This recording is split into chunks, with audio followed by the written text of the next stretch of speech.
What's good, YouTube? It's your boy, and today we are reacting to the most evil channel on YouTube. It's kind of crazy because I thought you were already watching it right now. No, I'm kidding. Actually, the most evil channel on YouTube apparently is Cocomelon. So go check that out right now. It's the most evil channel on YouTube. I thought that would be pretty interesting. But if you're new here, you should like the video. You know, just because you're a cool guy or gal. You know, I know ladies watching my videos too. You feel me? Also, if you're new though, you need to subscribe, man. You know, turn them noties on. You know, you feel me? For your boy. You know, one time. Anyway, we don't jump into the most evil channel on YouTube. Let's get it. My son is almost 2 and I've been letting him watch Cocomelon, but now I had to get him speech therapy so I can get him to talk. There are hundreds and hundreds of anecdotes in which parents mention the exact same problem. The Cocomelon show is so insanely addictive, it's being compared to nicotine and causing developmental issues amongst the kids who can't stop watching.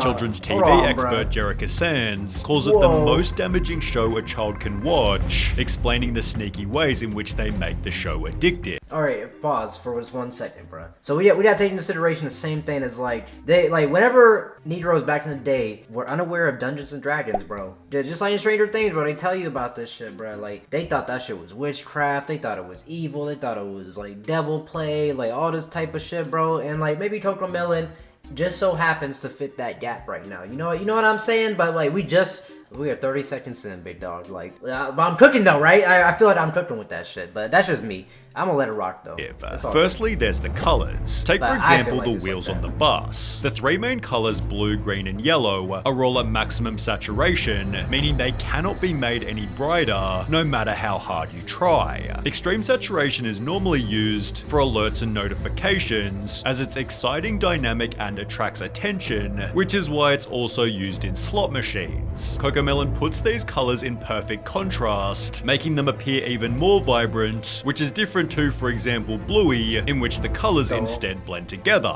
Cocomelon's also different because it's highly repetitive. There's a reason they have 38 videos with over 1 billion views. A child's brain is wired to learn through repetition, so it feels right to them to watch the same thing over and over again. Cocomelon abuses this in almost every video. For example, in the Yes Yes Playground song, they pick a word to repeat 3 times in every sentence, pairing it with a subtly repeating background lullaby, keeping children hooked. Hey, bruh. I ain't gonna lie, bruh. I'm scared for y'all, bruh. Damn, like they going in, bruh. And he coming in with probably the facts, bro. What research can I find on that shit, bro?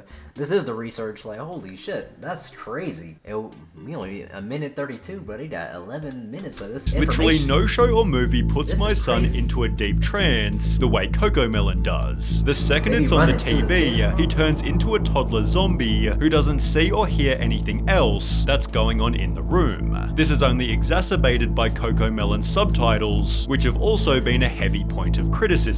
The letters are not educational, I can barely read them fast enough. It's simply another interesting element to capture your little one's attention.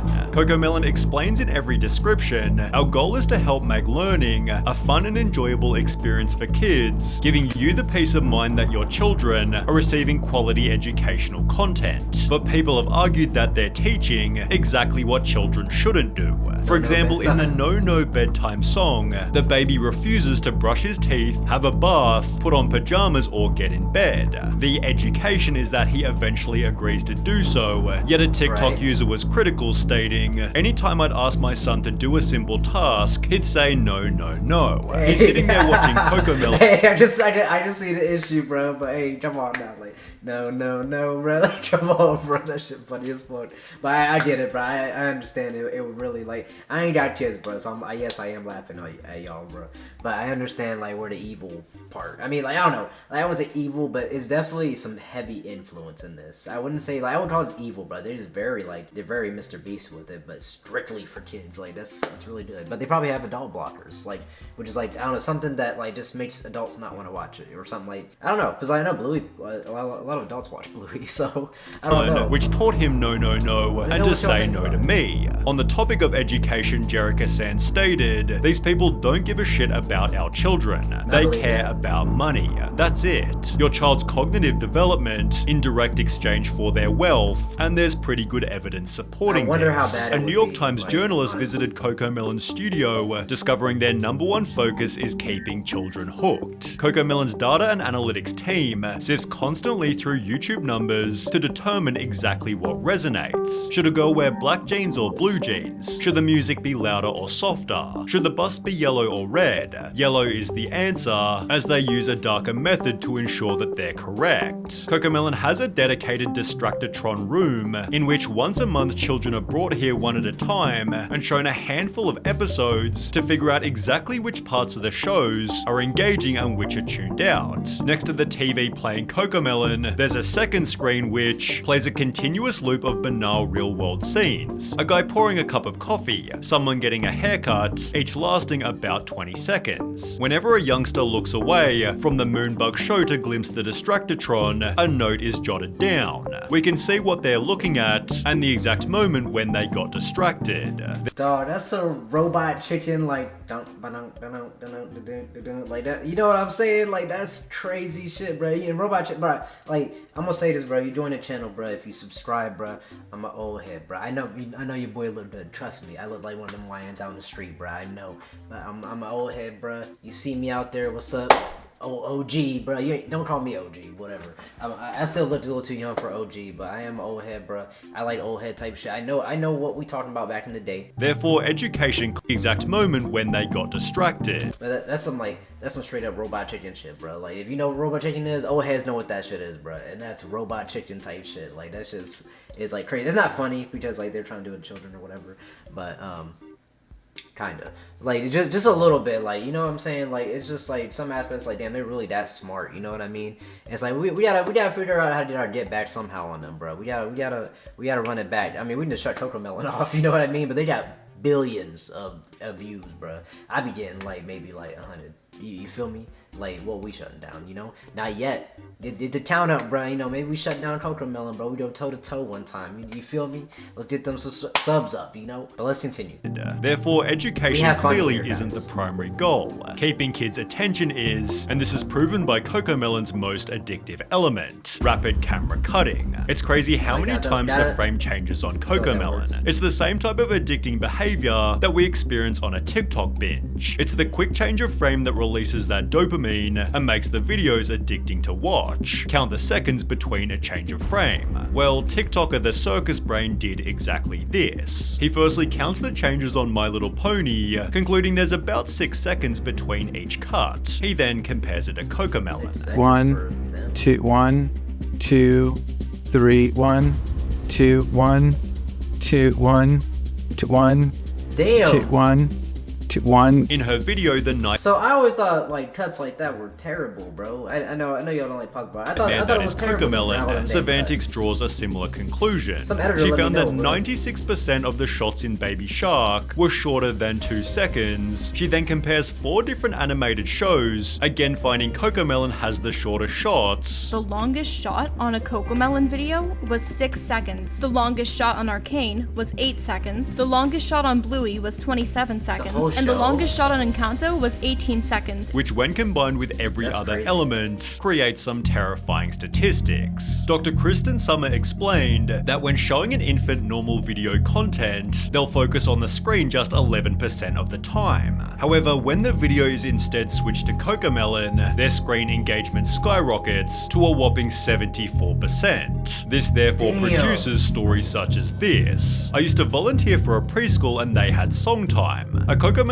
video came on, and all of the tots stopped what they were doing, put down their cheese crackers, and remained fixated on the screen for the duration of the video. It was honestly kind of terrifying. Bro. YouTuber Saberspark shared his own personal anecdote. He asked to watch a Disney movie with his 2 younger cousins, who both completely refused, and instead spent all day glued to an iPad playing the addictive show. In Cocomelon Made My Kid a Zombie, a mother talks about her son. He would be in a daze while watching it. You could be waving your hand right in front of his face and he wouldn't move. It was almost scary. This was also discovered by Sarah Mills 98, who explained when the Cocomelon addiction is so real that my 1-year-old can navigate the TV to turn it on by himself. However, nothing shows the addiction better than the Cocomelon TikTok trend. Parents will play the show's intro loudly and video their kids sprinting toward the television, where you can witness their mood change. Sleeper agents, bro. Sleeper agents. They don't play that chime in about 18 years, bro, and they don't all wake up and be like, fucking Decepticon type shit. You feel me? That shit don't be funny as, I'm sorry, not funny, bro. I'm sorry, it ain't funny, but it's gonna be different. You know what I mean? Because they hit different. But that's just crazy, bro. Like they got sleeper agents, bro. The way they got them running to the screen, bro. That's crazy. Like it definitely something in the song that got them to do it, bro. It's something that little chime, you know, don't, and then the little bling at the end, bro. I feel like there's something that blinged at the end, but I don't know, bro. Like again, let me know what y'all think, bro. That's the main thing. I gotta know what y'all think about it.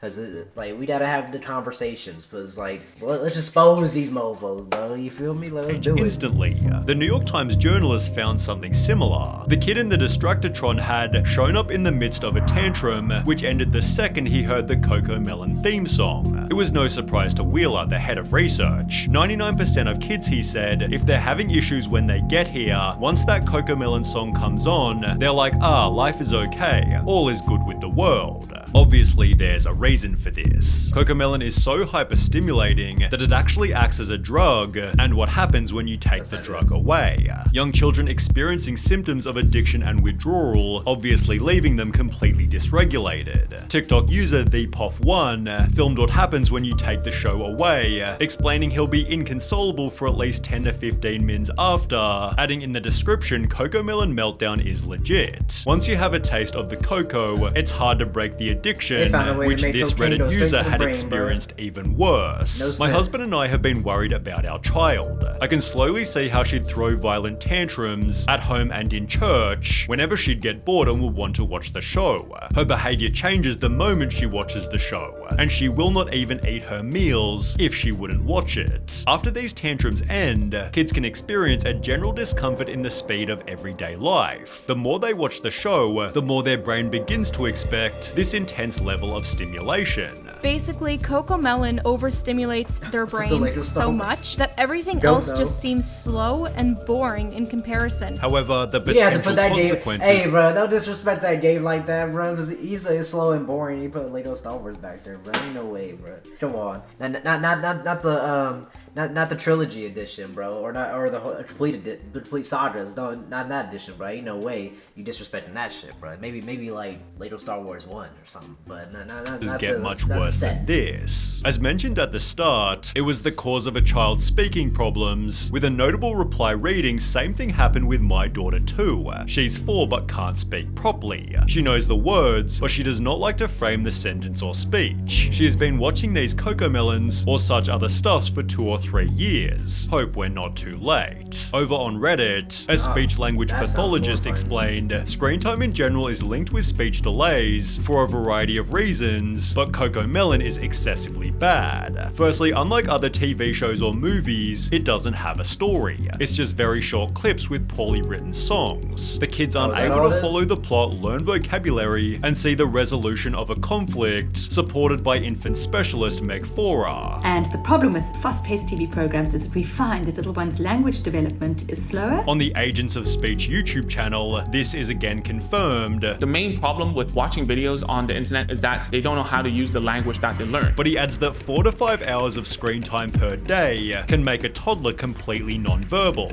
4 to 5 hours is obviously a lot of time, but in Cocomelon Made My Kid a Zombie, researchers discovered that 5-year-olds who watch more than 2 hours of TV a day tended to have lower attention spans and were 7.7 times more likely to show symptoms of ADHD. These screen times might be even lower for Cocomelon specifically, because as explained by Jerica Sands, not all screen time is created equal. A child who just watched 30 minutes of Cocomelon and a child who just watched 30 minutes of Trash Truck will look like a very, very different child. Thankfully, here lies a simple solution. Sierra Renee explained, "My 2-year-old is speech delayed and addicted to Cocomelon. Switched to Miss Rachel 2 days ago, and he's already saying more words and hasn't had any tantrums." Kim.it shared an almost identical anecdote. "My 8-month-old was obsessed with Cocomelon and having bad tantrums, so I cancelled Cocomelon and only let her watch Miss Rachel, and she said her first word within the first 3 days of watching."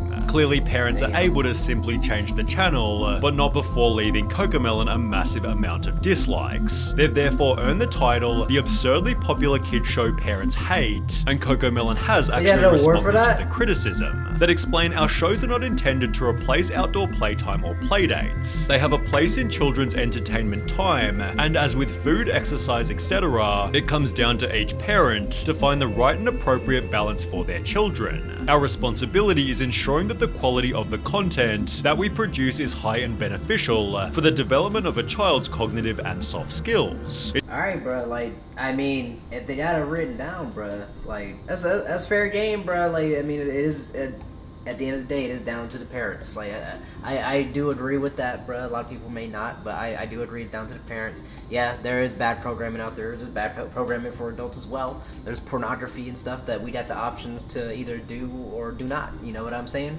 And now they basically have programs out there that parents have to decide for their kids. You know what I mean? I mean, that was always been a thing. We grew up with SpongeBob. Some parents didn't like that. They didn't like kids watching SpongeBob and shit. And Fairly Odd Parents, you know, Magic and shit like that. But it's a new age. We got different programming now. I don't know why they're trying to make kids nonverbal, I guess. But it seems to be working if you let them watch it too long. But, you know, give them a little bit of time in between or not at all. Because Cocomelon's obviously not a good thing to watch, so don't have them watch it. Have them watch Miss Rachel or Bluey. It is worth adding that our social media communities are filled with stories of parents who experience firsthand how Moonbug content helps their children. Cocomelon does have a crazy amount of supporters, but it's obvious that some of them are simply ignoring the downsides. My baby learned the alphabet and numbers from Cocomelon. She may not speak a complete sentence, but she expresses her wants through phrases. But is it Cocomelon's responsibility to ensure that babies are talking? Well, no. People love blaming cartoons and games for raising children, and not the shitty parents that don't step in to stop them from watching so much. Cocomelon is actually a really sad symbol of parents giving their children tablets instead of actually parenting and interacting with them. Ultimately, parents are the people who choose how much their child can. I would say that last part is not completely true, because, like, it's not the equivalent to a tablet or whatever. Just like depends on how much time you really give them. That's all. That's all it takes. Just moderation is good. That's all. They just need some moderation. The kids, you know what I'm saying? Make them go outside or something. Like I have more other babies, so I know they jam. But like, you know what I'm saying? Like, they can do something else. Feel me? It's that simple. But I hope y'all guys enjoyed the video. Let me know your thoughts on it. Y'all got kids? You let them watch Cocomelon? No? Yes? Honestly, bro, just don't watch Miss Rachel, bro. That sounds like the better show, bro. Cocomelon sounds like an evil ass channel. I didn't know it was a YouTube channel. I thought it was like just a normal TV show. Let me know your thoughts on Cocomelon. Let me know your thoughts on the video. I'll holla at y'all soon. I'm out of here.